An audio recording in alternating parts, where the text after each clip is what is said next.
Assalamualaikum, selamat pagi, selamat datang di channel YouTube Mama Selin. Di video kali ini aku mau mengajak teman-teman untuk merawat beberapa tanaman hias yang ada di halaman belakang rumah Banyuwangi. Nah, sekalian juga kita bawa beberapa tanaman hias yang ada di rumah desa ya teman-teman. Ini sudah aku angkut, tinggal kita turunkan saja dari dalam mobil.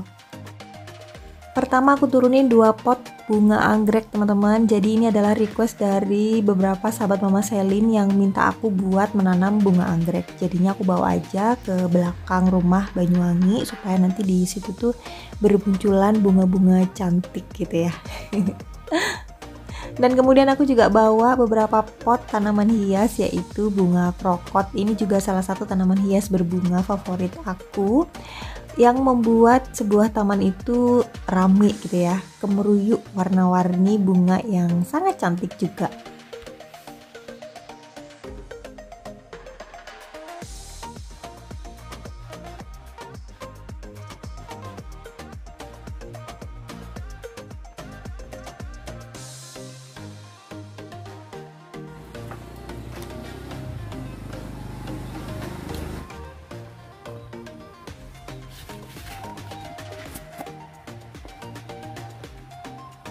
Dan yang terakhir adalah tanaman Brekele variegata. Tanaman hias ini kasihan banget tinggal di rumah desa nggak keurus, akhirnya aku bawa ke sini aja.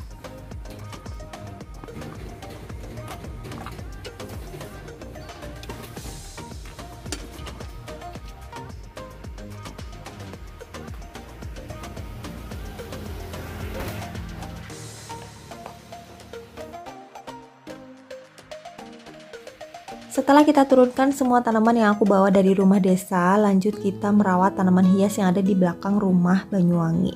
Ini tanaman hiasnya teman-teman, yaitu tanaman hias krokot.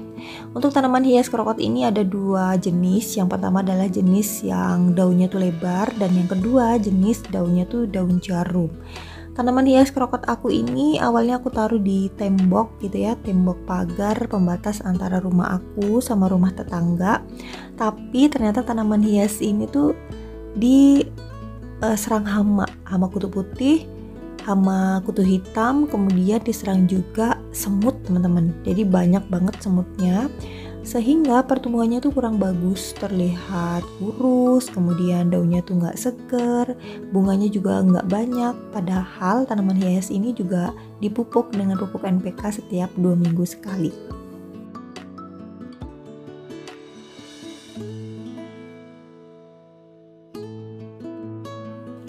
Akhirnya kita turunkan dan kita selamatkan dari berbagai macam hama yang aku sebutkan tadi dengan cara adalah memangkasnya terlebih dahulu teman-teman. Karena untuk hama-hama yang menempel pada daun-daun itu sudah nggak bisa diselamatkan lagi. Kita semprot sedemikian rupa juga nggak kabur gitu ya.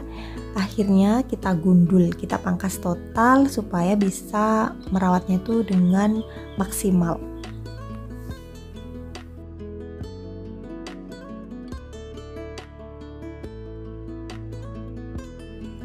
Selain menghindari hama, pemangkasan pada tanaman krokot ini juga aku lakukan karena pertumbuhannya tuh sudah nggak teratur teman-teman. Sudah panjang kesana kemari, dan ini tuh perlu dipangkas agar dia muncul tunas baru, batang baru, dan juga daun baru.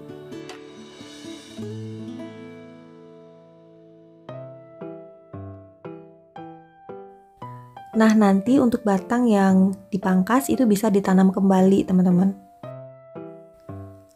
Karena daunnya tuh sudah terkena penyakit gitu ya, terkena kutu putih ataupun kutu hitam, jadi yang kita tanam itu hanya batangnya saja. Untuk daunnya kita hilangkan saja teman-teman. Jadi kita brodolin gitu ya, untuk daun-daunnya kita ambil seluruhnya, kita tanam batangnya saja.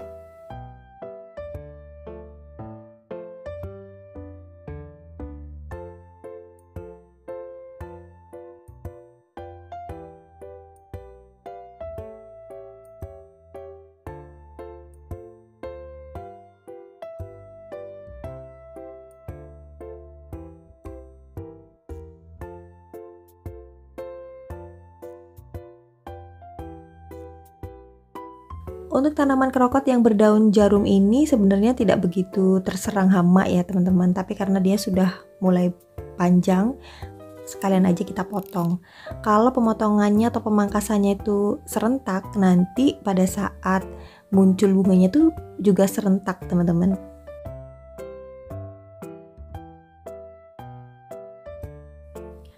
Jadi memang kalau untuk pemangkasan itu biasanya aku lakukan satu waktu. Kalau misalkan nggak sempat hari ini, itu besoknya. Karena kalau jeda beberapa hari atau bahkan beberapa minggu, itu nantinya hasilnya tuh nggak sama rata gitu ya pertumbuhannya.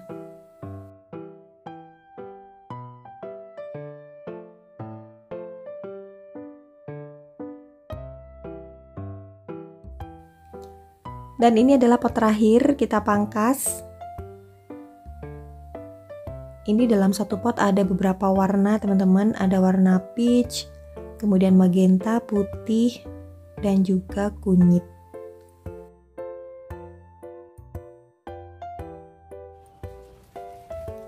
Setelah selesai dipangkas, kita kumpulkan beberapa pot tanaman krokot yang aku bawa dari rumah tadi.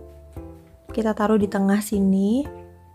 Ini sekalian kita beri pupuk NPK ya. Karena memang kalau habis dipangkas itu baiknya tuh langsung diberi pupuk NPK supaya merangsang pertumbuhan tunas baru dan juga bunga baru.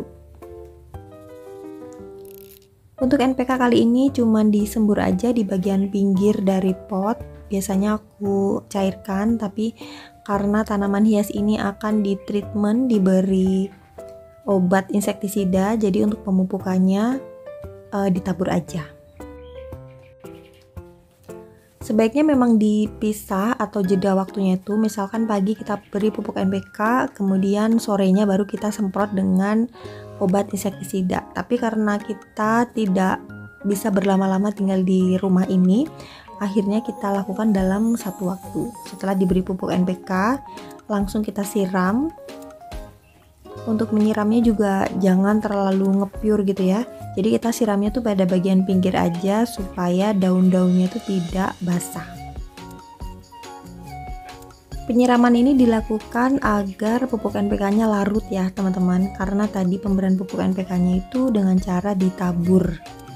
Untuk teman-teman yang baru menanam atau merawat tanaman hias, pemberian pupuk NPK-nya aku sarankan dikocor saja ya. Jangan ditabur seperti ini. Ini aku tabur karena memang kepengennya tuh cepet teman-teman. Tapi dia taburannya tuh harus di media tanam. Kali ini aku aplikasikan pada tanaman krokot ya teman-teman. Jadi tanaman krokot ini selain dia juga bukan tanaman yang mahal, jadi dia tanaman yang murah, kemudian dia juga kuat. Jadinya aku berani untuk memberikan taburan pupuk NPK. Lain halnya dengan tanaman hias aglonema ataupun calathea ataupun tanaman hias lain yang mahal kayak begonia mahal, itu aku nggak berani untuk memberi taburan pupuk NPK. Harus dikocor.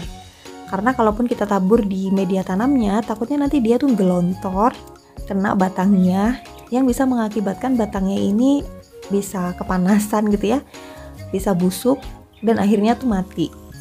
Gitu. Jadi aku saranin buat teman-teman harus dikocor, kecuali tanaman-tanaman hias yang berbatang keras ataupun tanaman hias yang teman-teman rasa itu murah, ya oke lah ditabur aja supaya lebih cepat.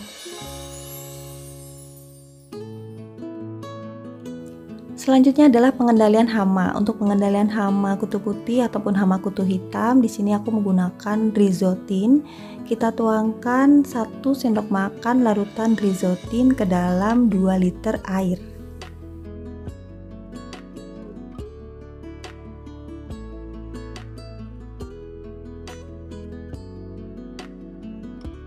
Karena hama kutu putih dan kutu hitamnya itu bandel banget, akhirnya aku tambahkan 2 tetes sabun cuci Sunlight.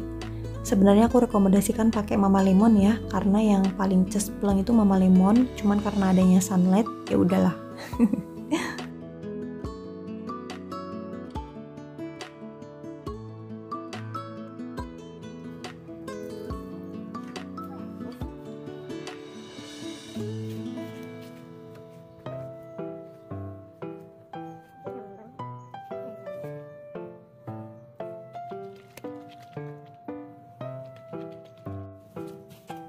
Setelah selesai diracik, kemudian kita semprotkan ke daun dan juga batang dari tanaman krokot ini ya teman-teman. Untuk tanaman krokotnya aku siram semuanya, baik krokot yang terkena kutu putih ataupun krokot yang baru aku bawa dari rumah desa. Sekalian aja kita semprot mumpung ada larutannya gitu ya.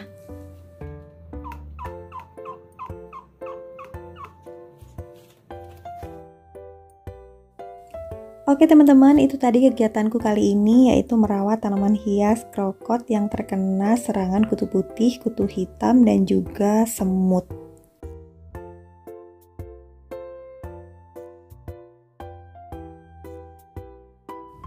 Nanti akan aku videokan untuk hasil selanjutnya ya, tanaman hias krokotnya pada saat berbunga-bunga cantik.